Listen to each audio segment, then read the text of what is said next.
I'm tired of winter, everybody. Oh, it's snowing a lot. It's snowing a lot everywhere. But you know what? I shouldn't complain because I live in Chicago where we have the equipment for snowing a lot. It's true. So wait, if we're gonna banter, Jen, we should introduce, well, first of all, welcome to Fated Mates, everyone. We're doing it just right there. Ish. I'm Sarah McLean. I write romance novels and I read romance novels. I'm a Jennifer Prokop. I'm a romance reader and critic. And today we have our friend Kate back. Hi, everyone. Guess what? It's time number 5. It is officially there you number go. 5. There you go. Pink lady jacket in the mail. It's in the mail. I'm very excited to be here. I'm also concerned that all your listeners are sick of me, so I'm going to try to be super interesting. It's going to happen. Not possible. Also, did we talk about, I don't know if we said this on the last episode, but our Derek Craven episode was the most downloaded episode ever of all episodes of Fated Mates in the first week.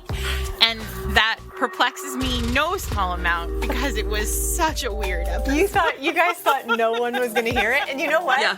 I also thought no one was going to hear it, which is probably why I agreed to do it. Sure. And then Lisa Kleypas was like, no, it's not okay. I'm listening to it. So we did hear that Lisa listened to it, and we heard that it gave her a great deal of delight. So my friend Ernie also listened to it. He's never read Dreaming of You. He's read like 2 romance novels, but he's now a diehard Fated Mates listener because he thinks it's hilarious. But he said, he's like, I'm getting it. I'm getting who this Derek Craven guy is. So he was like, he was texting me as he was listening, and then he would like be like, would Derek Craven carry an animal in a bag? And he was like, never. And he's like, I'm just figuring it out from context. And I was like, fine. That's how we all learn to read, Ernie. Absolutely. Yeah. You know what? In fact, we were doing something educational with that episode, and we had no idea. We had no idea. Really didn't. I will say my best friend, who is best friend Megan, has never read a romance novel written by anyone but me. And so she texted me 2 days ago and was like, well, I bought that Derek Craven book. Oh, she's going to have all those thoughts in her head when she reads it. She's like, I'm 25 pages in. He's obviously Tom Hardy. Yes. I was like, I'm so glad that you could be with us on this journey, Megan, but also be prepared. The book was written in 1993. You're getting into the deep end of the pool. Yes, right, exactly. Just starting off with the Iron Man. So I don't know. I mean, if she'd ever said to me, hey, Sarah, what romance novel should I read that you haven't written? I might have said, read Kate Clayborn. But instead, it's Derek Craven. So I'm very proud to have been a part of that episode. I'm a part of Fated Mates history. You are. Our best. Well, and it's obviously because of you, Kate, that it was our most. Yes, that's everybody heard I was on and downloaded. Mm-hmm. Yeah. They were like, they needed to bring someone to like keep it straight. Yeah. Because we would have I've enjoyed that kind of popularity my whole life. It's just like the high school cafeteria. That's sarcasm, in case it's not coming across on the pod. It came across fine. But we are so excited because we get to have you for your 5th time on the show. You're the first one to have hit 5. What an honor. I mean, it should be. Honor. It should be, really. And then we are very excited to have you for your 2nd time this month, February, Romance Month. Romance Month. I mean, that in itself should tell you how much we love you. Yep. To talk about your fucking fabulous new book. And I really feel like Kensington should put that on the cover. Oh, obviously. I'll let them know. Listen, Jeff, talk about a Jen and Sarah rebranding. My God, I stayed up reading this book until 4 o'clock in the morning, and I was mad at you for how good it is. Like, really, like, hurt. I think that's a compliment from one writer to another. It is. It's a compliment. I read it last summer, I think. didn't I, Kate? I can't remember. And not long it was after real early in the process. Or, it was like a sort of right as you were doing page edits, I think, or whatever it's called. And I just remember thinking, and it kind of happened to me again I was rereading for this, and it just like swept me away. And I was like, so beautiful. So beautiful. Oh, you guys She's are nice. Such a gorgeous writer. Makes me sick. That's so nice. Well, I know we're going to talk about that specific book more, but you had me on because we had a theme in mind for talking about keeping us honest. This book. Keeping us on brand. I made an agenda. We started with banter. By the way, if you live in Texas and you're listening to us this week, man, we're thinking of you. Yeah, we're worried about you. We hope you're running your faucets and stay warm. Yeah, being careful out there. Yeah. Well, and all of the South. I mean, Louisiana, I saw some pretty scary bridges today they were showing, and northern Alabama. I think it's going to be... Somebody on Old School Romance Book Club on Facebook said that Arkansas is just like a mess, too. Yeah. So, the Northerners are sending good love, and, I don't know. Don't trust your four-wheel drive means nothing. Hopefully you haven't had to discover that yet. But yes, just because you have a big truck with four-wheel drive doesn't mean that you're going to be safe. So stay home. Yeah. Don't get cocky. Get under the covers. Maybe we've all seen that video of a guy in Nashville with a four-wheel drive just slide right down his block. Terrible. I mean, that's what happens when in places where people have big trucks and no snow. It's they're like, oh, it's no problem. I have four-wheel drive. And then they skate away on the road. Doesn't work like that. Oh, so stay warm, stay safe. Listen to this podcast. If you are snowed in, you can just go right online and order the ebook of Love at First. Yes, you can. Right, which is out now. Because we are in the future. Kate, yes, that's right. This is chaos. Your book is out. Instant juggernaut. Oh, man. I'm excited. I will say, I remember when I was younger and weather was going to get bad, the kind of planning you would have to do for new books. And now with your Kindle, it can just be right there. Yes. Correct. Yeah. Right to your down comforter. Right. Another really exciting thing we should say before we start talking about retellings is that Love Lettering, which is your last year's book, is an overdrive read. Yes. That's so cool. Explain to everybody what that is. Yeah. So Overdrive, many libraries across the country and in some other countries too use Overdrive as their digital library app. So if you belong to a library and you download books through your library, Overdrive is the app that you might use. And Love Lettering is their Together We Read pick for February. So patrons of libraries all across the country can check it out with no wait between February 10th and 24th. So actually that's when this podcast comes out. That's still on for today. So if your library is participating. So what you do is you download it and then you turn off your Wi-Fi and then you read it and then you turn on. I just want to say, if you download it on the 23rd, you still get your regular loan time. All right. Well, then whatever. Don't break rules like me. I'm always like, I got to break all the rules to keep this. To keep this library book. Yeah. But it's been very fun. People have been sending me pictures of their library's homepage, all across the country, and that's really fun. And I just have been having these little moments where I'll be thinking about a famous person. I'll be like, I wonder if that person uses their library app. I wondered did Dr. Jill Biden see Love Lettering? Because I bet Dr. Jill Biden uses her library app. And you know what? Course. I bet Dr. Jill Biden also would love. I feel like she would see that and be like, that looks like a fun one. Well, because you saw that video of the two of them and her little heart, the White House lawn with those giant hearts. They went on a little walk. Dr. Jill Biden loves a book called Love Lettering. Yeah, so anyway, Dr. Jill Biden, let's get it call to me. Her. Let's get it to her. How do we get it to her? That's awesome. But let's talk about retelling. I know, I'm sorry. We have to do a lot of throat clearing at the beginning, Kate. You just got to get used to us. We're getting comfy. It's 10 minutes in. Usually we're a solid 15 or 20. We get so nervous, really, at the beginning of this podcast. All right. So So, but we should talk about retellings first before we talk about specific examples, because I think one of the things that's really, I mean, romance loves a retelling. Big time.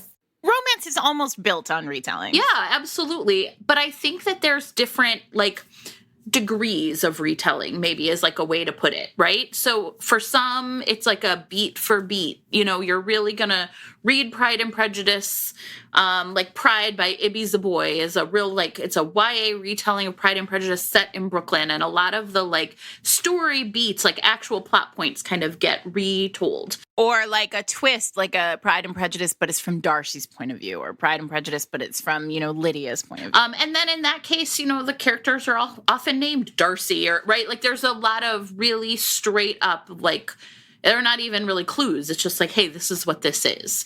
And then you have, I think, on the other end, Kate's book, Love at First, is, I think, playing around with the way I describe it to people is, it's not like the plot retelling, it's the emotions of room. It's like, right, it's like an emotional thing, and and I would love for you to talk about it eventually, but I think we're going to talk about retellings first. But I think it's important to say some people might not like retellings because they're thinking, oh, I didn't like Sleeping Beauty, so I wouldn't like this book. And I don't think it has to be that way. I think there's retellings can be really appealing, and sometimes you're reading one and you don't even really know what it is. So yeah, I would agree. And I think that's true, that like sometimes people think, oh, I'm not interested in that retelling because I didn't like the original text. But I also think there's a way in which we might be drawn to retellings of things that we didn't quite like. Sure. Like I was thinking before we recorded today, I was thinking a little bit about the episode you guys did probably a few months ago now with Christina and Lauren about fanfic. Mm-hmm. And I was thinking a lot about like the intersection between fanfic and retellings, and just like the idea that there are texts that are like formative for us, that kind of like live in our minds, and we are always in a sense like sort of going over them or going over the themes of them. And, you know, like what fan fiction does, right, is like a story has taken hold of you either because you want a different version of it, so you're gonna write it, or you're gonna write different scenes or whatever. I mean, that makes me think about kind of the range of fan fiction that exists. That's like alternate universe fan fiction, or kind of in the same fan fiction or whatever. But anyway, I guess, you know, what it made me think about was like how stories take hold of us, and like why we feel compelled to tell them in different ways or in new ways. And I think that's particularly interesting in romance because, like Sarah said, I mean, romance does a lot of retelling work, right? So I think it's interesting to think about why that is. Like, you know, why is that so central to our genre? You know, I'm so glad you brought up fanfic, because one of the things that I have been thinking about a lot with retellings is this idea of, you know, when you write a book, we often say, I mean, I always say, like, the book doesn't really exist until somebody's reading it, right? Like I build the book, and then I set it loose, and then it becomes whatever it becomes without really me having any control over it. And I don't know if you feel the same way, but that's really how I feel. It's how I feel every time, you know, some piece of a book really resonates with a lot of readers, for example. And often it's something that I did not know was going to be the thing that every reader, you know, was drawn to, but there it is. Like, it just lives in the world as a different creature. And I think that one of the reasons why romance does so much work around retelling, and why fanfic does so much work around retelling, is because we really feel such ownership over the text as readers and over the characters as readers. And fundamentally, we want them done justice. And so maybe there is a sort of sense of, well, I read that one book, right, where that thing happened, and it didn't sit right with me, as you said. And so, you know, yes, when you reference Lauren's fanfic was about a redo. She rewrote essentially Breaking Dawn, you know, from the moment of their marriage, right? Like straight through, because she felt ownership over those characters. And I've been thinking a lot about this in general in the world as we talk about authors who have, people like J.K. Rowling who like have written important texts for so many people, and then suddenly you sort of have to reconcile with them. And like, who owns the characters at some point is a question that I think a lot of us are wrestling with, especially now as the world shows us the many faces of authors. Like, gone are the days when like Thomas Pynchon could just like close his door and live his life.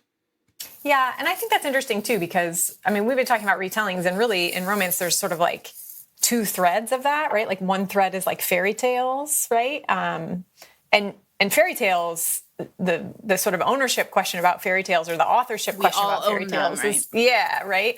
But then there's like literary fairy tales, and I mean, in romance, it seems to me it's like the fairy tale that I see most often is Beauty and the Beast, and the literary text I see most often is Pride and Prejudice. Like those are the things I see most often. But I think a third one is pop culture, and I want us to like talk about that too. But I think you're right that it's Beauty and the Beast and Pride and Prejudice. Do you think it's not Cinderella? I do not think it's Cinderella. Because I feel like Cinderella is like it's a cornerstone text in terms of retellings in romance. Like, I feel like often we're not even thinking about Cinderella, and we're writing, poor girl, like billionaire hero, she's down on her luck. He's going to do everything he can. I mean, like, if it basically feels like it's the DNA of that one archetype.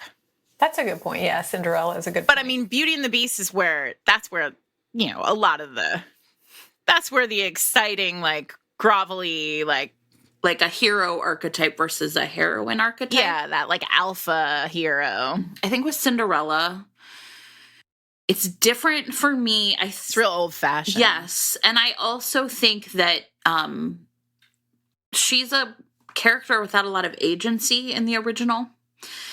And I think that there's a way in which that becomes a hard sell. We don't like to see the heroines as victims. You just said something interesting, though. You said Cinderella is a heroine archetype, and Beauty and the Beast gives us a hero archetype. And that's actually really interesting. I mean, the Cinderella story does get retold a lot with a Cinderella that has more agency. Yep, right. And that hero often in those retellings, the hero is flat. Like he's kind of a stand-in for any rich hero can sort of. There's that What's the guy in Cinderella? Who's the guy? It's Prince Charming. Aren't they all Prince Charming? Have you guys ever heard that Seinfeld bit where he's like... That's why, to me, a wedding is like the joining together of a beautiful, glowing bride and some guy. The tuxedo is a wedding safety device created by women because they know that men are undependable. So in case the groom chickens out, everybody just takes one step over and she marries the next guy. That's why the wedding vow isn't, do you take Bill Simpson? It's, do you take this man? That's how it feels with Cinderella. Like, it's this Prince Charming or this other one. Who cares? Yeah. Yeah, we don't want to see Cinderella, like, victimized, but we like to see... Oh, I want to see the Beast, like, broken down, though. Mm-hmm. So I do. I think that's part of what's going on there. In Beauty and the Beast, I mean, the Beauty and the Beast retellings, like, one function that Beauty and the Beast retellings often serve is that they allow that really, like, tight focus on the romance, right? Because in Beauty and the Beast, right, it's like they are in this castle alone, right? Like all the conflict comes from just like just that tight focus, and I think that's really interesting. And so I can kind of see why that's a very popular romance retelling. Yeah. But here's my question: like, would we even say? I think. When we have this conversation about like, well, is it Cinderella? Is it Beauty and the Beast? Like, would we even say that Cinderella exists as a retelling in most of these stories? Like, if you don't know, are you retelling it? Right? Like, if the tree falls in the forest, like if the archetype is there, but you're not thinking about Cinderella, does it mean that you did it or not? Oh, that's interesting. I mean, that feels like a reader versus writer thing. It's that, Venn diagram, what a writer means, like what your English teacher says a writer means. Yeah. Versus what you experience as a reader. One of the things I think about a lot is that in order to qualify as a retelling, I think there are things people are going to look for as markers. Yeah, I think so too. And I feel like if, the Cinderella archetype is going to be different than a Cinderella retelling. Mm-hmm. And at some point, if someone's like, look, there's not a ball and there's not a glow up and there's not some fancy shoes, then right? Then I'm not going to actually it's not going to feel as much like a retelling as it would if it's just sort of this character archetype. So I do think when we use the word retelling, a lot of people really are, to me, what that means is without any hand holding, readers are going to see what they're reading and they're going to understand. Like I read Zachary Bronson, Where Dreams Begin, and, the minute she goes to his house and it's this palace with the gold butterfly wallpaper, I was like, it's Beast's castle, right? And so I think as readers, retellings often what people like is that moment of recognition. Yeah. I didn't even think that. Really? I didn't think but maybe I was very distracted by everything else about that book though. But for me, it was that moment where he's come live in my house. And then it's this birthday cake of a house, right? To me, it really did feel I literally at the moment where I'm going to find it, I'll put it in show notes, this description of the wallpaper. I was like, that's Beast Castle right there. But I mean, Sarah, you've put a lot of fairy tale stuff in your book. So when you do it, what do you feel like you're doing as the author? I guess I have. This most recent series, The Bare-Knuckle Bastards, I have, right? The first book was Rumpelstiltskin. And I wanted it to, I was like, Rumpelstiltskin is amazing. What happens if you take, the concept for that series, though, was very, I wanted to play with this idea of, anti-heroes. Devil is such, and all of them are such anti-heroes that it felt like, well, there are all these fairy tales where there is a villain, and what if the villains were the heroes, right? And so that first book is Rumpelstiltskin, and I did it intentionally, but I didn't want it to be the story. I'm not interested in an overt retelling, right? It's not interesting to me to tell. She's not trapped in a room spinning shit into, No, talk about a character with no agency, right? She literally can't do anything without this, goblin person, right? Yeah. But I really I liked that idea of, imagine getting yourself into the exact worst possible situation and then having somebody who made you slightly nervous or very nervous turn up in the dead of night and promise you that he could fix it for you. Right? Right. And how that could be incredibly sexy too, because obviously I'm a troubled mind. But for me, I think that there are lots of fairy tales in my books by virtue of me writing romance novels, and fairy tales just exist in the romance world. But for me, my books are really about myth and retelling, retelling mythology, the retelling work that myth does. And I'm really fascinated, and I know you are too, Kate, with this idea of at what point does the story not, as I said earlier, at what point does the story not belong to the author, one, but then on the next level, at what point does the story get to be just sort of constantly changed? At what point do I get to say, that's actually not how the myth went at all. This is how it went instead.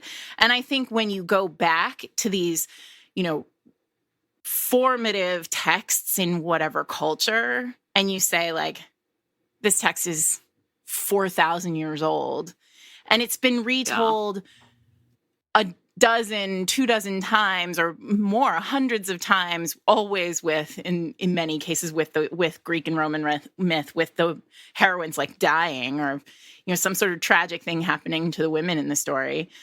At what point do I get to say, well, that's 4,000 years old, and the 201st retelling is going to be mine, and I'm going to shift it around? I'm really fascinated by stories that exist not just in one culture, but in multiple cultures. So everyone has heard me say my favorite book to teach is this book, House of the Scorpion. And everyone has also heard me talk about like my rules of symbolism that I teach kids, right? And number 1 is animals are always symbols. And number 2 is fairy tale figures and mythological creatures are always symbols. And in this book, one of the stories that gets told is the story of La Llorona, which is essentially the weeping woman. And it's a story about a woman who kills her own children to get back at her bad husband. And I talked to the kids about Medea, not that, right? Like that there's something really frightening about a woman who refuses to nurture. And every culture has a story that is like grappling with this like big question. Right? What are you going to do when you have a mother who won't mother? And then I talk about Andrea Yates, who's a woman who, because of postpartum psychosis, killed her own children. I mean, and I know this is like with 7th graders, and trust me, it's all great, and the kids are not terrified. But I think it's really interesting to talk about, I don't know, like culturally, not just like who owns the story when it comes to individuals, but like who owns the story? Like, why do these stories even exist at like a meta level? And which stories are the ones that really like stick with us? Like, why do we have 800 million Beauty and the Beast and, and Cinderella retellings, but only a handful, if we could even name more, of Rumpelstiltskin ones in romance? Like, what is it about the DNA of certain stories that like funnels down? Maybe horror has lots of Rumpelstiltskin retellings. I imagine it must, right? But also, to your point, you can blow that out into far beyond the fairy tale, right? Like in mythology, I mean, there must be 200,000 Hades and Persephone retellings in romance in the last year. Yes. I mean, everyone it's gotten really popular. This story for the same reason. It's like the push-pull. There's also a safety to it, which I think is what you're getting at when you talk about like these kind of nurture mothers who don't nurture is a terrifying story. But in storytelling, there's a barrier, right? Yes. It goes back to what Dr. Jennifer Lynn Barnes talks about when she talks about universal ids, which I think we talked about like way back, maybe on season 1 here, but she does a lot of her, she's a professor in Oklahoma, and she does a lot of her work around popular fiction and the brain and why certain books become popular, become bestsellers. And her concept, she's done tons and tons of research with readers and whatever. And she came up with these kind of 6 universal ids, like things that essentially push our pleasure buttons as humans. And one of the things she talks about is danger being one of those things. But of course, it's not really dangerous to read about danger. It's very safe to read about danger, but it still scratches that itch for us.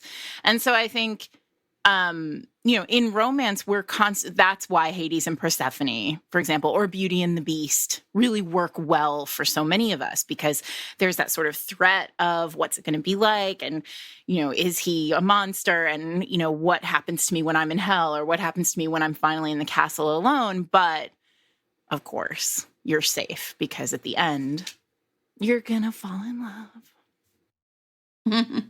It's really interesting to think about like the intersection in romance between like retelling and sort of trope. Like trope is such an important language for romance readers.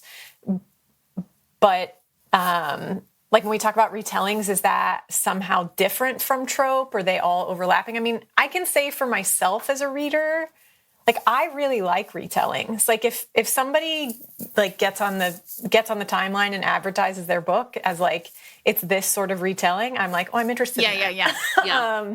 Because I'm interested in storytelling. I'm interested in like narrative style or whatever. So the fact that I know something is a retelling is going to be interesting to me. Well, we talk so much about like we're all so interested in craft. This sort of requires a sort of a deep craft. Yeah. So, I mean, I'm always interested in it for those reasons too. But then, of course, like within the sort of like universe of retellings, as you guys said, there's like some things that will appeal to me more than others. And that certainly has to do with trope, right? Like, and so I'm kind of interested in how those things intersect a bit, right? Like Beauty and the Beast retelling, is that a trope in and of itself, or is that retelling embedded within it? Are there a bunch of tropes that we are? Is it possible that when it's done so many times, like at some point, it just becomes owned by us as a trope? Yeah, that's interesting. Like it's the Beauty and the Beast trope. Like it's not even a retelling anymore. As a genre, we've claimed it. It's ours. On the horror side, it's a retelling for them, but it's not a trope for them. Or maybe it is. I don't know. If you know a lot about horror, tell us. But I'm thinking right now, in answer to your question, I'm thinking about something like Pygmalion, right? Which feels so, it's My Fair Lady, right? So it feels like we've seen it 1,000 times, redone in different ways. And I think about Judith Ivory's The Proposition, which is famously like a rat catcher hero and a heroine who makes a deal to present him as an aristocrat and convince essentially London that he is not a rat catcher, right? It's reverse Pygmalion.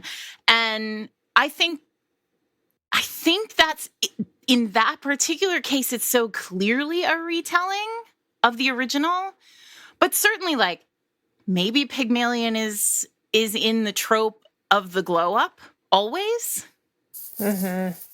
I agree, but I think for me the interesting question becomes like not like both like what has to be there, but also like what are the parts that are changeable.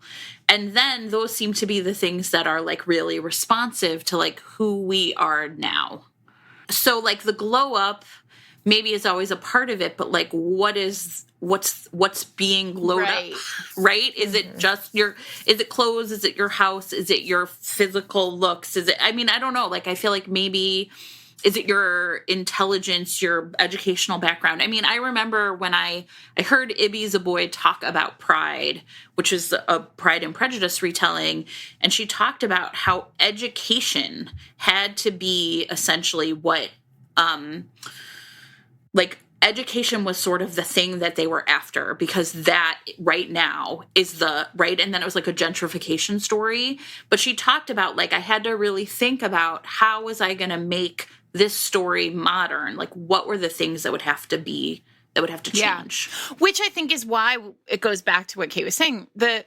Why it's so fascinating when somebody takes on a text that is so known, right?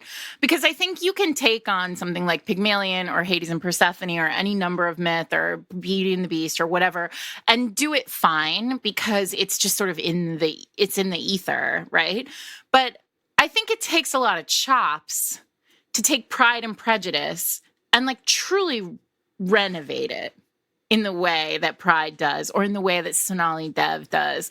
I think it takes a lot of chops to take Shakespeare and like truly renovate it. And I think it's hard to do. Like there was a time in the 80s and 90s when a lot of people were doing Taming of the Shrew. And like now I think it's a lot harder to do Shrew. Like that's not a great model for a modern romance, right? And I know, and I want to call out, Nisha Sharma is doing it right now, and her book, Dating Dr. Dill, is coming out. And I trust Nisha implicitly to be able to pull this off, but I think it takes chops. Which is why I think retellings can be so hit or miss when you're really doing a beat for beat version. Yes. Right. Because I don't want to read Pride and Prejudice again. I have read the original, right? I want to read Pride and Prejudice, but a new version. Something that makes me think about it in a different way. Yeah, and that's something we haven't really said, right? It's like a great retelling will not only sort of live with you in the moment of the retelling, but it will... Yeah. Illuminate the original. Yeah, it will live with alongside your perspective of the original text. Like a great retelling does that. And I think there are texts like that. I think that,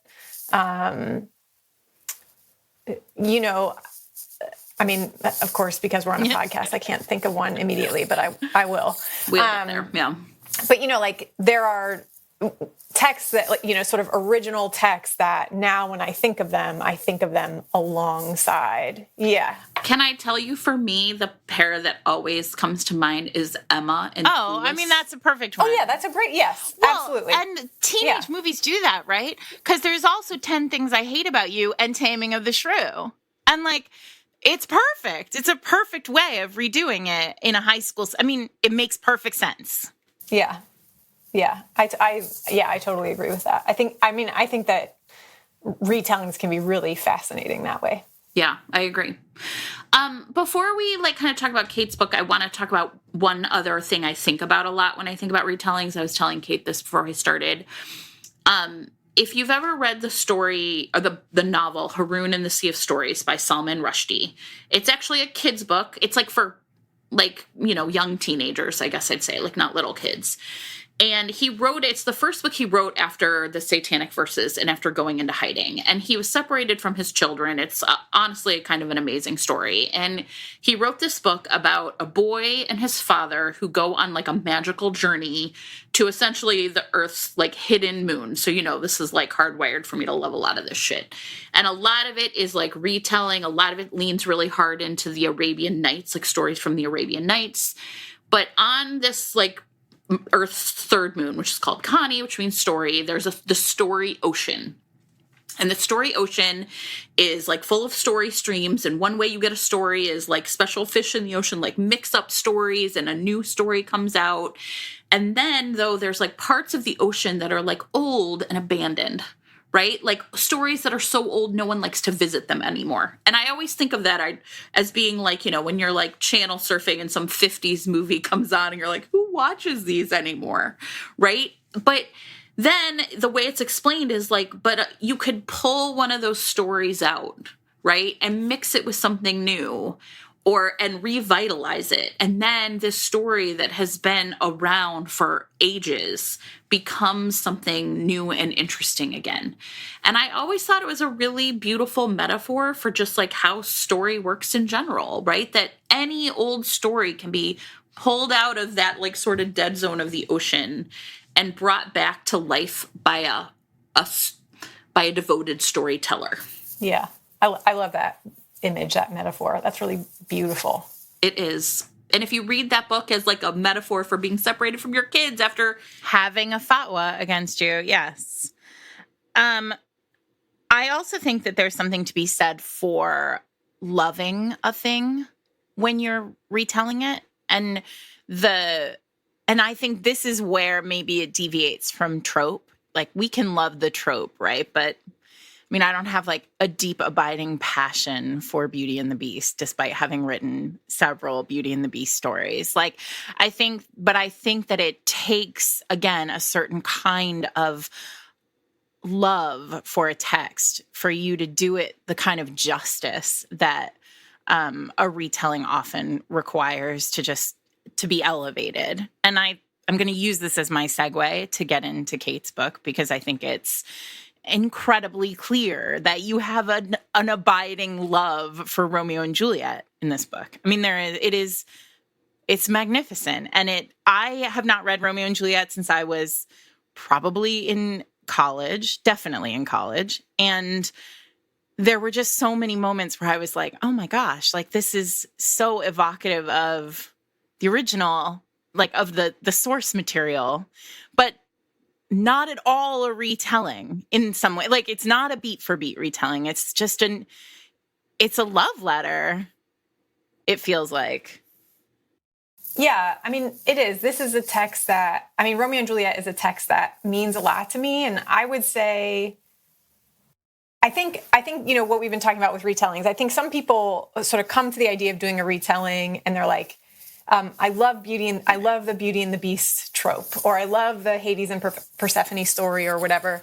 And I love Romeo and Juliet, but also I feel when people say they have baggage with a text, I feel people have a trunk full of baggage about Romeo and Juliet. Yes.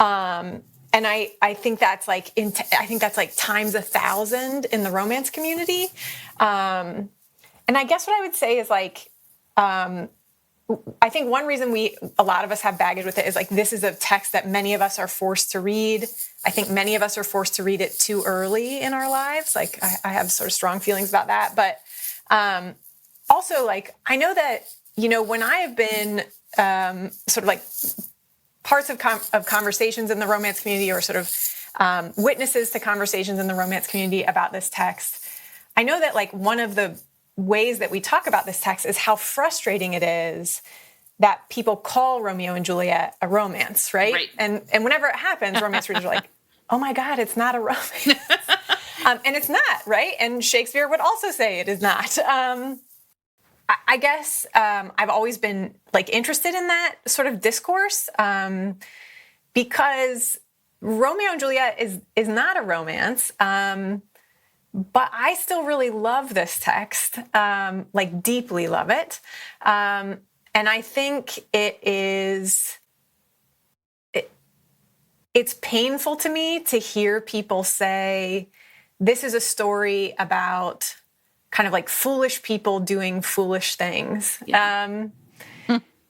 Because, they're kids. They're kids. And they are intense. And that's what it's like to be a kid. Yeah. And they aren't just kids, but they also are like kids that are surrounded by like violence. Well, talk about a community of extra people, right? Like everyone's extra in this play. Yeah. I mean, and, like it's this really damaged world that is like full of some of the most gorgeous poetry in all of Shakespeare. I mean, Romeo and Juliet has really beautiful poetry. Yeah.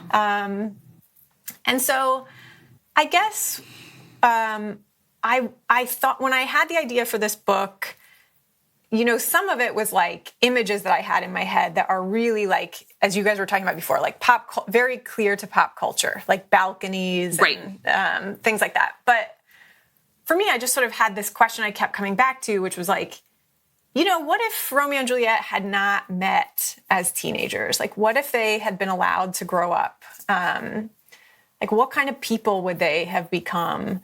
And so I wanted to think about that. But I also wanted the book that I wrote to have very sort of quiet moments of tribute to spots of Romeo and Juliet that I think are really beautiful, like really beautifully so written, romantic, really romantic. Yeah. It's romantic, right? Like that's the thing. It's not a romance, but it's romantic. Yeah, and I mean, I think it's fair for people to say it's not romantic because they're just kids. I don't know. Think that's really fair to say. That palm to palm moment is real romantic. I mean, and also appreciating that they are just kids. Like, don't discount those like big emotions that you have when you are 14 years old. Like it feels, I have read my diaries from when I was 14 years old and it feels like that. Yeah. It feels like I could die for this person. Yeah. I will die for you. I think, and I also think romance is like, often what we are doing is we are like, we are telling adult versions of that intensity, right? Yes. Like people feeling intensely. And so I don't know. I think in Love at First, like when you first meet the characters, so there's a prologue to this book. And when you first meet the characters, Will, who is the hero of this book, is 15 years old and he's really, restless like young Romeo is, and he's really distractible. He has a wandering eye. Yes, he has a wandering eye. He's nearsighted, so he doesn't see things clearly, which is sort of, I mean, he literally doesn't see things clearly, but that's also a metaphor for being young and confused about the world around you. And he sees a girl on a balcony and just falls in love instantly. But things change such that they don't meet at that moment and they get to grow up and meet each other again later. So I guess all throughout the book, like what I'm trying to do is offer little touchstones to Romeo and Juliet while not retelling the story. Do you have, and maybe this is a question that is too spoilery or that you would rather not answer, and that's fine, but do you have a moment that you knew you wanted to put in the book as an homage? Yeah, I mean, there are many. I think that it is true that when I wrote it, I thought if nobody gets it, like, you know, I didn't intend it like anybody who picks this up will see it's Romeo and Juliet. Like that wasn't really, and when I turned it in, my editor like did say to me, like, you know that a lot of this, it's gonna, right, they're not gonna notice. It isn't that I think, you know, people won't get it, but like some of the stuff is subtle enough that like if you haven't read the text very recently, like it won't necessarily strike you. But I will say that like early in the book, I have a scene that does sort of try to replicate the palm to palm moment in Romeo and Juliet, where like they early on in Romeo and Juliet, when they touch palms, and this is almost like it's a holy experience for them. It is a sacred experience for them. And I knew I wanted something like that in the book. So that's there, right? And that's pretty early. I don't think that's a spoiler. They don't kiss. I know. They don't. I mean, no, eventually. It's a slow burn because I wrote it. Yeah, sure. In that moment, oh my God, I could feel all that. Somehow, this is the first time I got real mad, because somehow in this moment where their palms touch, you feel all that like pent up like heat that teenagers feel in that moment of like, oh my God, he's touching me, right? But they're like normal grown-ups having a mostly normal moment. And it's just so intense and incredible. And you're magnificent. You're the best writer. Oh, thanks.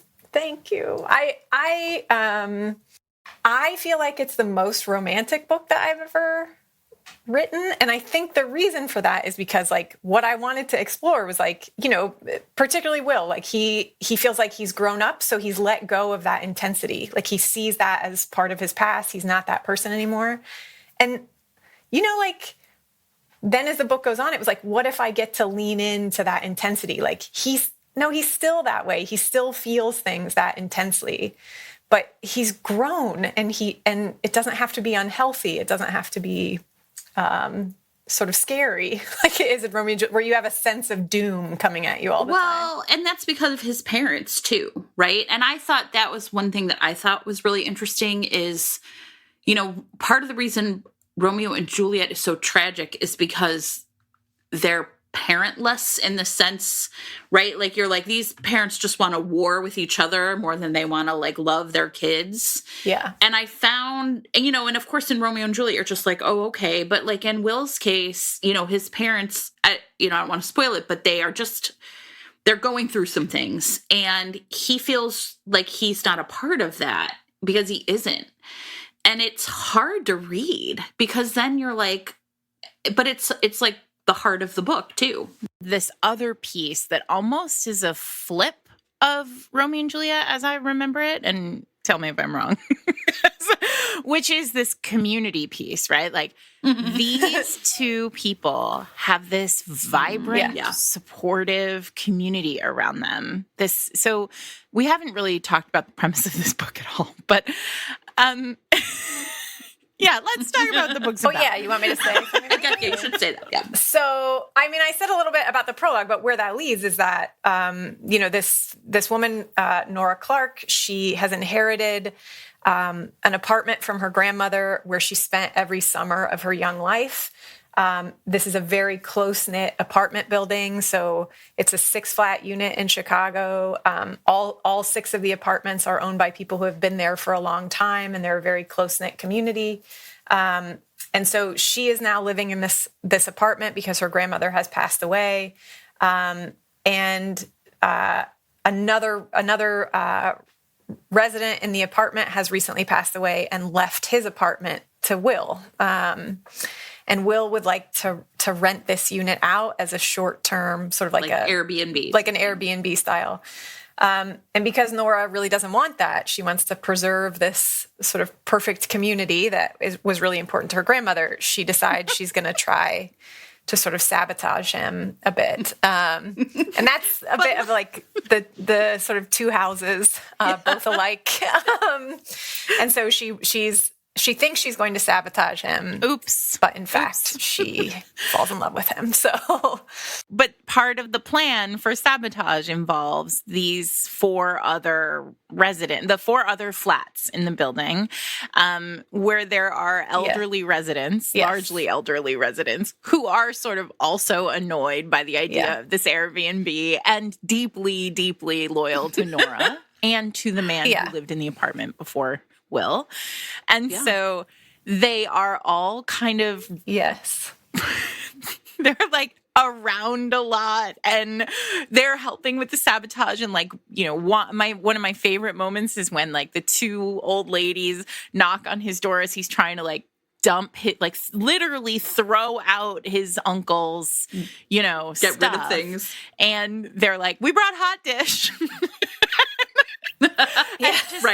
Because it feels unlike, you know, in Romeo and Juliet, where it felt like the two of them against the world. In this case, it's like the two of them and the whole world is there for them. Like they're at some point, they are part of this much larger supportive community. And it's so beautiful.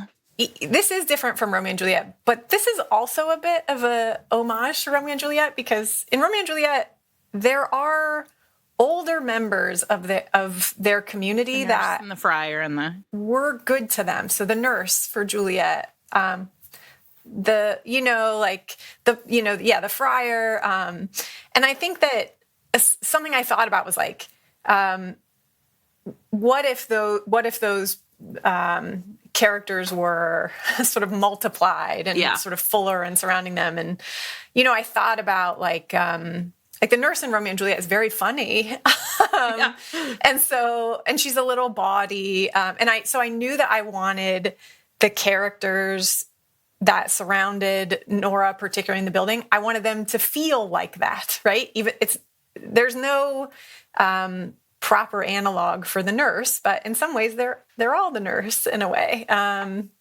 So I thought about that too. I guess what I would say is like, I wrote this book with Romeo and Juliet beside me. Like, I mean, it was really important to how I crafted the book. So it wasn't just like the big idea in my head, like star-crossed lovers or something like that. It was like very small details that I tried to weave into. Like the language makes its way into the book, the way that it's really lovely. And like, you know, Nora's name, this is like one thing that I think is, you know, some things I think folks will find for themselves or not find for themselves. And it does, I hope it doesn't matter either way, but like, you know, Nora's name means like ray of sunshine. And that is because Romeo says like, it is the east and Juliet is the sun. And so that is why I picked Nora's name. So all these little subtle things, you know, I was going to say it made it fun to write, but like nothing is fun for me to write. But it's, you know, like it was compelling and it was interesting and it was challenging for me as a writer. So can I tell you what I tell my students about like when they're reading something like this? Because I teach them about like symbolism. And I feel like this is a really good way to talk to people about this. And Sarah, actually, you don't know this, but you were a star of this made up story. So what I tell kids is I was like, my friend Sarah loves to cook and I don't. And if we go to a restaurant together, she's one of those people who's like, oh, there's like a hint of rosemary. And I am the person who's like, I don't know what you're talking about. But I can still tell that I ate a delicious meal, even if I do not know the ingredients that went into it the same way that Sarah does.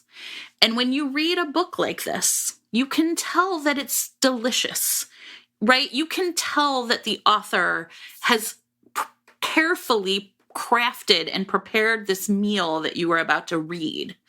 Even if you can't tell or don't care to, if you just want to like read it and say, I still had a great meal, right? Yeah. It doesn't matter if I can't identify the parts. And I think it's a really useful way, like reading, sometimes we're in the mood to like look for the right? To look for palm to palm. And sometimes we just want to read it because it's delicious. And both of those things are okay. Mm-hmm. Yeah. But what I will say is I'm extremely basic when it comes to Romeo and Juliet, like extremely basic, to the point where I was like, I'm going to read this book and I'm not going to understand any of the references, and I'm going to be really sad because like my friend wrote this great book and I don't understand all of it. And then I was like, so first of all, I can confirm that you will love this book even if you don't get all the references. And then but also I don't think it's obscure. I think there are some moments, like I think beginning with the balconies, you're sort of like, ooh, I get it, right? Like I get it.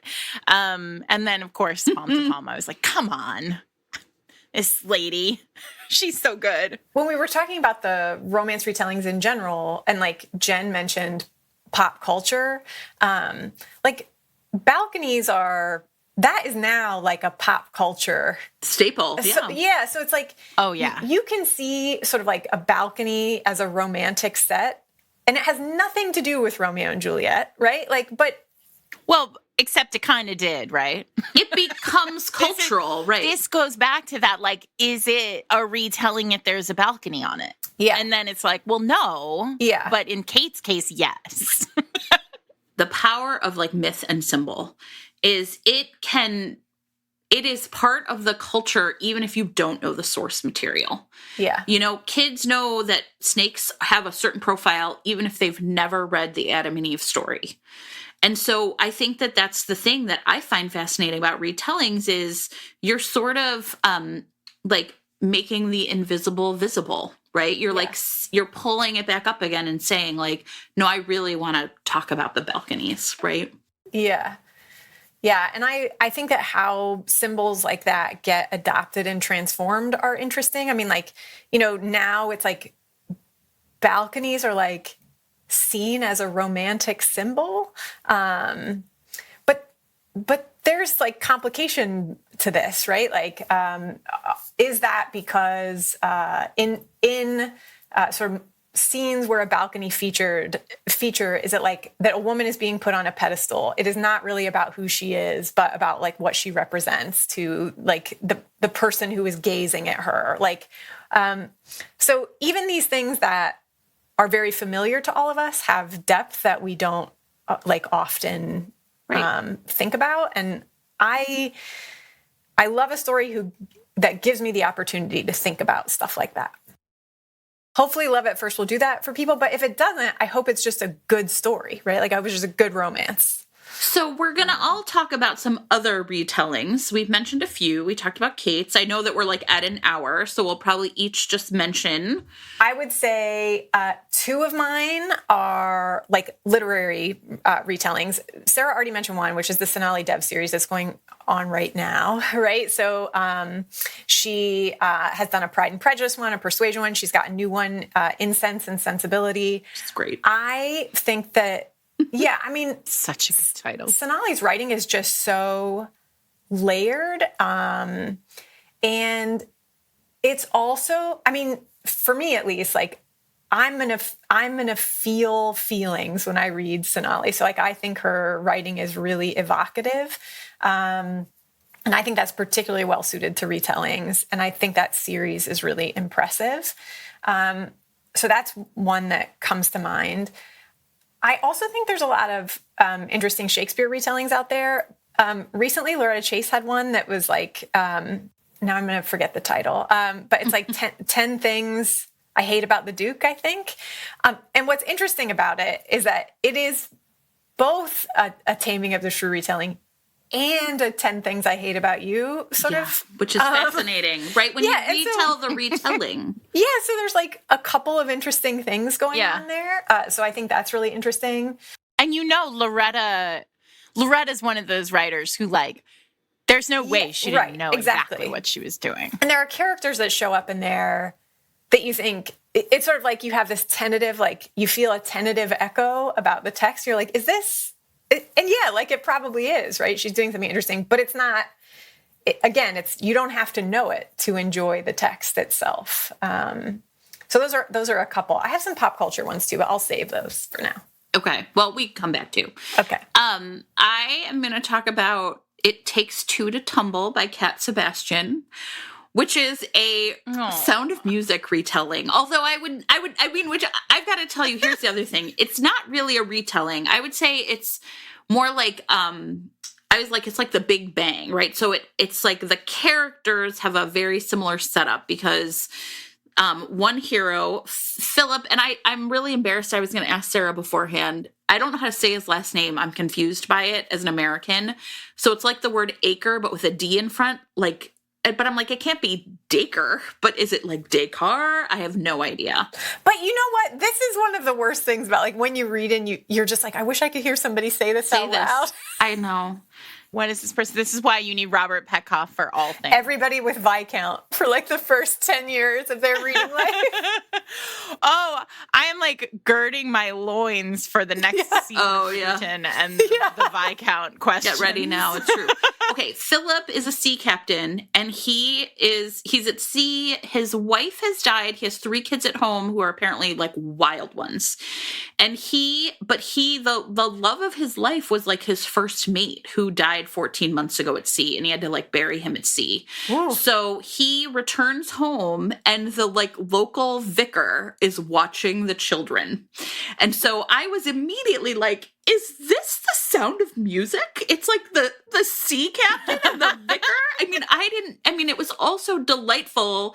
I want this immediately. Yes. And I was like, it was delightful though to also, I wasn't expecting it. I mean, so it was like that discovery moment, and it, that's it. Like, they're not running away from Nazis, like, but it's just that immediate setup of my children are wild, and the like young, handsome vicar is the one who understands them, and it's terrific. They climb trees and they're wild, but that's really it. And then it's really the story of, really diverts from like the plot of The Sound of Music from there, but that setup was there, and it was a really delightful book. And I just loved that sense at the beginning of like, wait, this terse sea captain who doesn't, he's going to be so difficult with the children. He doesn't know how to handle them. And The Sound of Music was very formative for me. So I just got to tell you. Are there any clothes made out of curtains? No, not to my memory, but I would have to go back and do that sounds amazing. Yeah, it was great.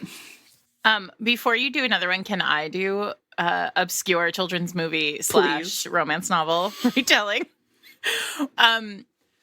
Once upon a time, there was a announcement in Publishers Marketplace, which is the like industry email blast that goes out every day that announces the new deals and the books that are going to be published in the next however many years. And it was called Charlene and the Chocolate Factory, and it was a Regency romance acquired by Avon. And I was like, hang on a minute. And that book ultimately was not titled that. And it ended up being called How the Duke Was Won. And it's by Lenora Bell. And it is a romance retelling of Charlie and the Chocolate Factory. What? I love it. It's basically like a Bachelorette style, right? Like situation where there's a competition for dukes, essentially for a title and an estate. And he owns a cocoa farm. It's not a plantation, but it is a cocoa farm. And he is like importing essentially like free trade, like safely farmed, ethically farmed cocoa into England and Europe. And these 4 heiresses, they go to his home for 3 days. Is he super weird? And he's super crusty. He's very closed, buttoned up. And so he's not like Wonka. He's not weird. He's not like singing at you with his crazy eyes, but like he's very buttoned up. And then the heiresses do kind of like peel off in interesting manners. Until, obviously, so the heroine is not, she is there, she's faking it. She is there as she's pretending to be her cousin. But it is delightful. It's Lenora Bell's debut. And it really, I think, put a stake in the ground for her. But also, I'll never forget reading Charlene in the Chocolate Factory and being like, hang on a second. That's amazing. Yeah. Both of yours are really good. Yeah. It's funny because there are two other authors I wanted to mention who I think just do so many of them and so well. And that's Eloise James, who has a whole series of, but almost like to the point where I was looking and I was like, I don't know which one to talk about. So I'll just talk about Eloise James. And then Laura Florend wrote a whole series that I also think the ones set in Paris, like the chocolate ones, aren't those? The chocolate ones? There's like, they're little fairy tale. Right? Yeah. Yeah. Yeah. And again, I think they're not like beat for beat necessarily, but I just think that they're inspired. Eloise James, I just want to say, has two famous retelling series. There's the fairy tale series, which is the one everybody points to. My favorite of that series is When Beauty Tamed the Beast, which is also, interestingly, kind of a retelling of House, the TV show, but also Beauty and the Beast, which is fascinating. And I think, like, pitch perfect for both. And then her Essex Sisters series is actually a Little Women retelling in Georgian England. But they're all Shakespeare, too. Oh, wait. It's Little Women and Shakespeare. So like, yeah, you're right. One are the like stories Shakespeare? I know the titles are all Shakespeare. Yeah, like even the one where she's in Scotland. I forget which one that's called. We'll figure it out and put it. But that's a bit of like Taming of the Shrew stuff. Yeah. I mean, I think there's resonance. Well, Eloisa is also a Shakespeare professor, so Shakespeare sort of all threaded through all of her books. I think the house example is good because, I mean, that's what I was saying about like another, some of mine were like pop culture ones that I think are interesting. Like Andy Christopher, It's Not the Girl You Marry, is like 10 Things I Hate About You. The Eva Lee series, that is, I think the most recent one is coming out, but they're all, these 80s movies, right? So, I mean, I think it's like an interesting feature of the genre, sort of like where it will mine for storytelling. I just think that's really fascinating. And pop culture, which is probably not widely considered as like ripe for retelling, right? Because we think of pop culture as like low in some ways, right? I love that authors are like taking on pop culture as a retelling feature, especially because the distinction between high and low culture is entirely false. So I really love that. Well, and I think Lenora Bell has lots of them. I mean, the one where it's the heroine's name is Mina Penny and she wants to be a spy is like such a straight up like Monty Penny, James. And again, I was delighted by it when I read it. I've vaguely talked about this book before, but I can't do retelling without talking about it. And that's Aster Glenn Gray's Brearley, which is, I mean, pretty much a Beauty and the Beast retelling in World War II France. And except instead of Beauty being the one who falls in love with the Beast, it's the parson father. Her father's a parson and he gets abducted into the Beast's castle. And it's this magical castle, and he falls in love with the Beast. So it's really like delicious and different and so atmospheric. And this is one of the things that I talked about Honey Trap 2 on our Best of the Year episode last year. And there's something about Aster Glenn Gray's writing that's just so atmospheric. You really feel like you're in the French, countryside in this book. So yes. And then I think it's important for us to sort of name check erotica here because so much erotic romance is retelling focus. And I'm thinking about there's an anthology of erotic short stories called Dark Fairy Tales, which I don't think is available anymore. But we'll put link in show notes to at least the list of stories because I think a lot of them have been republished by the authors, where every story was written, the brief for the anthology was you have to retell a story. So Sierra Simone, for example, did the dancing one, the one with the dancing princesses, I think, which I didn't know that at all was a fairy tale, but sure enough it is. And then Sophie Jordan did Goldilocks and the Three Bears for hers. I mean, like, really fun, different ways of looking at fairy tales as being sexy. And then I would also and both of them, both Sierra and Sophie, do lots of retellings. Like, Sierra's probably most famous project is the new Camelot series, which is a modern retelling of Arthurian legend. And then Sophie, of course, wrote While the Duke was Sleeping, which is a retelling of While You Were Sleeping. Those are all really good. And my favorite review of that book is on Amazon. Somebody's like, this seems very similar to While You Were Sleeping, the movie. Jen's always like, some people aren't close readers. Some people just want to eat a delicious meal, everybody. I was just thinking I could remember, Sarah, when you said erotica, I can remember one, and this was so long ago that I would have to go back and like see about it. But I remember this book by a writer. Her name is Betty Sharp, and it was this book called Ember, and it was a Cinderella. Oh, yeah. Mm-hmm. Do you remember that? Yep. It's been a long time since I've thought of that. But I remember this like very clearly as a really, I mean, it's told as a fair, like there's a Prince Charming, but I remember it being like really different. Well, and I mean, it almost feels like we can't do this without, and I can't believe it wasn't the first thing on my list, but it's not a romance. It is pure erotica, but the Sleeping Beauty Chronicles by Anne Rice, writing under whatever that other name was that she wrote under.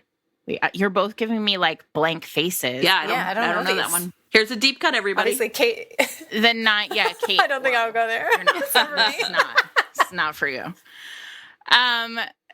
Anne Rice in the 90s wrote a series of like true erotica called The Sleeping Beauty Chronicles by A.N. Roquelaire. There you go. And they are in many ways troubling. Like, this is not romance, but it's basically like, if I remember correctly, like Sleeping Beauty is like abducted into this like world of like just sexual excess and pleasure and pain. Like, I mean, like there's a lot. It's deep look into Anne Rice's, what scratches itch, I think. But there are maybe 4 of them, and they were like passed around at Smith as like, everybody had to read these. They were like, I think pretty new at the time, and they are startling. This is extremely not what happened to me in college. Yeah. Yeah, they came out in 1983. Oh, they're much older. Yeah, no, they were probably, yeah. I mean, but I feel like this is one of those moments where it was like the first time I had ever been exposed to this idea of picking up a character that was widely known to be, in this case, like without agency and basically, I mean, Sleeping Beauty. Yeah, right. My daughter is constantly saying like, Sleeping Beauty does nothing. She just goes to sleep at the beginning of the movie and it's all Maleficent. Right? Yeah. Like, and that's true. But in this particular case, like Anne Rice is doing something completely different with this character. And I think erotica does that, right? Like Katie Robert is doing that now with other Disney people. And like, there's something about that kind of, maybe it is all about that sort of really visceral response to these fairy tale ideas. There's so much, it's really interesting. We're talking about retellings. Like, as we've been talking, like something has really coalesced for me, which is that like retellings are really like a really strong intersection of like, you just said like a visceral response or like an emotional connection to a text intersecting with craft, right? Like, something a story that has stuck with you or that is important to you or that is formative for you, coming together with what you can do craft-wise to make that story new. I think that's really, fascinating. Maybe it's something all authors, get interested in doing at some point. Yeah. I mean, we talk a lot about how in the before times, like before we had the internet, before we had Twitter, before we were all kind of in each other's aware of what everybody else was writing all the time, there had to have been a moment where those kind of early writers were reading each other and kind of becoming so influenced by each other that the books all evolved similar stories in different ways. Right. And one of the things that I didn't get to talk too much about, and I appreciate we're over time, is this question of like, none of us have really talked about about retelling a romance novel, right? Like about saying, well, I really loved Lord of Scoundrels, so I'm going to write that again. Like I'm going to retell A Kingdom of Dreams. And I think that I wonder if we're doing that subconsciously when we write, some of us. I wonder if any of us are I certainly am doing, like, there are definitely moments like we talked about. Brazen and the Beast begins in a way that is it's sort of an homage to Suddenly You. Right. But it doesn't go much further than that kind of beginning. I wonder. I feel like Tessa Dare is probably in those early books was in many ways like writing homage to Julia Quinn, who came before her, right? That is interesting. You've just blown my mind. I know, me too. I'm like, I guess my question is there a reason why we don't talk about retelling other romance novels the way we talk about retelling other things? Like, we're allowed to retell, Emma. If we're allowed to retell, I don't know, while you were sleeping, why couldn't we retell A Kingdom of Dreams?